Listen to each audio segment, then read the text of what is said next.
Disclaimer, এই video থেকে বাচ্চারা দূরে থাকুন।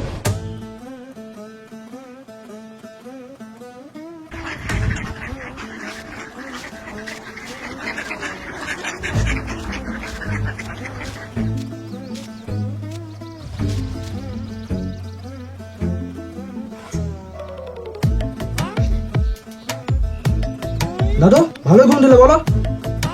ভালোই ঘুমালাম। ঘুম কখনো খারাপ হয় নাকি? যতদিন ঠাকুমা বেঁচে আছে ভালো করে ঘুমিলাও। কেন দাদু কি সারা রাত ভোরেই ঘুমায় নাকি? কি বলছিস বেশালো?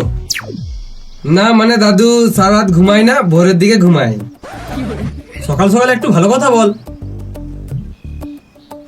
আমি ভাবছি আমার পাঠাটা খাসি করে দেবো। কি তো ছেলেটাই খাসি করবি? না রে খেপা যদি আমার চাওয়ার পাঠাটা খাসি করবো।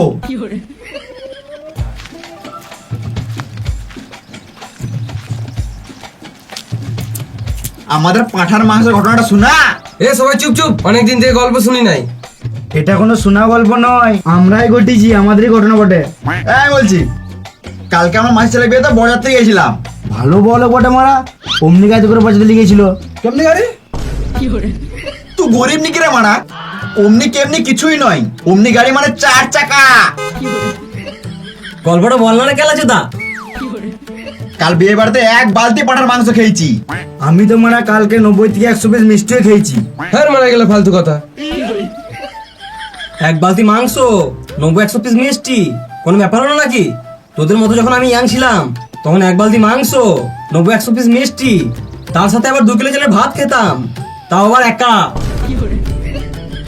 মারা সকালবেলায় বিড়ি মেরে 4 থেকে 5 কেজি হাগলাম। 4-5 কিলো কোনো ব্যাপার হলো? তোদের মতো বয়সে যখন ছিলাম তখন 10-12 কিলো করে হাঁকতাম। দাদু এটা একটু বেশি হয়ে গেল। দাদু দাঁতনটা গাঁড়ে ভর দেবো। তোমরা কিছু শুনলে? এই তো সকাল সকাল এদের কাছে বাঞ্ঝা গল্প শুনছি। আমি শুনলাম কালকে রাতে পাশের পাড়াতে ভূত এসেছিল।